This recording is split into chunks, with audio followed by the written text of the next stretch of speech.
نحمدہ و نصلی علی رسولہ الکریم۔ Viewers from mine of knowledge, السلام علیکم۔ احادیث کے مطابق آیت الکرسی میں اسم اعظم ہے جو تمام شرور اور شیاطین سے حفاظت کرتا ہے۔ دنیا میں جو فتنہ اور شر انسان کے روپ دھارے شیطانوں نے برپا کیا ہے، اس سے اور ان شیطان نما انسانوں کے مرشد ابلیس کے شر سے آیت الکرسی حفاظت کرتی ہے۔ آیت الکرسی ایک خدائی تالا اور قدرتی حصار ہے جس کے اندر شیاطین کو اور فتنوں کو گھسنے کی طاقت ہی نہیں، جیسا کہ حضرت ابو ہریرہ رضی اللہ تعالیٰ عنہ کے واقعے سے کہ ایک مرتبہ مال غنیمت پہ ان کو مقرر کیا گیا۔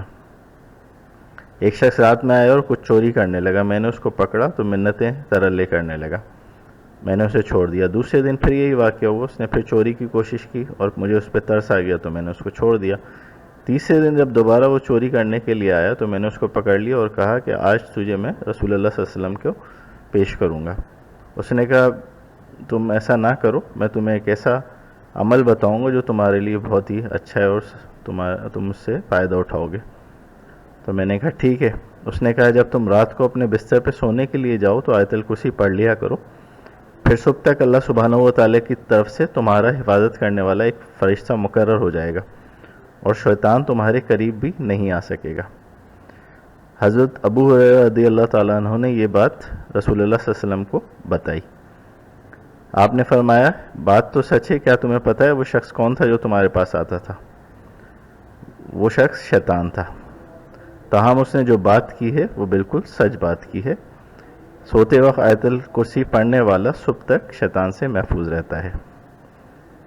رسول اللہ صلی اللہ علیہ وسلم نے مزید فرمایا جو شخص صبح کو آیت الکرسی اور سورہ مومن پڑھے گا تو شام تک محفوظ رہے گا، اور جو شام کو پڑھے گا تو صبح تک محفوظ رہے گا۔ تو گویا آیت الکرسی کامل حفاظت کا عظیم نسخہ ہے۔ ہر نماز کے بعد پڑھ لینے سے جنت و حفاظت واجب ہو جاتی ہے۔ آیت الکرسی میں اسم اعظم ہے۔ امام احمد بن حنبل رضی اللہ تعالیٰ عنہ کا کہنا ہے کہ رسول اللہ صلی اللہ علیہ وسلم نے فرمایا ان دو آیتوں اللہ لا الہ الا هو الحی القیوم اور الف لام میم اللہ لا الہ الا هو الحی القیوم میں اللہ تعالیٰ کا اسم اعظم ہے۔ ایک اور حدیث میں ہے کہ اللہ کا اسم اعظم جس کے ساتھ دعا کی جائے تو قبول ہوتی ہے، وہ 3 صورتوں میں ہے، سورہ بقرہ، آل عمران اور سورہ طٰہٰ۔ سورہ بقرہ میں الف لام میم اللہ لا الہ الا هو الحی القیوم، اور آل عمران میں الف لام میم اللہ لا الہ الا هو الحی القیوم، اور سورہ طٰہٰ میں وَأَنَتُ الْوَجُوهُ لِلْحَيِّ الْقَيُّومِ ہے۔ حضرت علی کرم اللہ وجہ الکریم فرماتے ہیں غزوہ بدر میں میں نے ایک وقت یہ چاہا کہ رسول اللہ صلی اللہ علیہ وآلہ وسلم کو دیکھوں آپ کیا کر رہے ہیں اس مشکل گھڑی میں۔ پہنچا تو دیکھا کہ آپ سجدے میں پڑے ہوئے بار بار یا حیو یا قیوم یا حیو یا قیوم کہہ رہے ہیں۔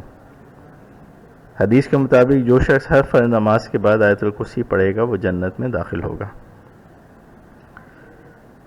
رسول اللہ صلی اللہ علیہ وآلہ وسلم نے فرمایا جو ہر فرض نماز کے بعد آیت الکرسی پڑھے گا اسے جنت میں داخل ہونے سے صرف موت ہی روک سکتی ہے، یعنی موت کے فوراً بعد وہ جنت کے آثار اور راحت و آرام کا مشاہدہ کرنے لگے گا۔ آیت الکرسی کی ایک زبان ہے اور 2 ہونٹیں ہیں، یہ عرش کے پاس اللہ سبحانہ و تعالیٰ کی پاکی بیان کرتی ہے۔ ایک اور حدیث کے مطابق آیت الکرسی کے نہ صرف زبان ہے بلکہ 2 ہونٹ بھی ہیں۔ اسی طرح قرآن جو ہے وہ اللہ تعالیٰ کے روبرو قیامت کے دن سفارش کرے گا، اور اسی طرح سفارش کرے گا کہ وہ اللہ تعالیٰ سے باقاعدہ ہونٹوں اور زبان کے ذریعے بندے کی سفارش کرے گا، یہاں تک کہ اللہ تعالیٰ اس کی سفارش قبول فرمائے گا اور بندے کو بخش دے گا انشاءاللہ تعالیٰ۔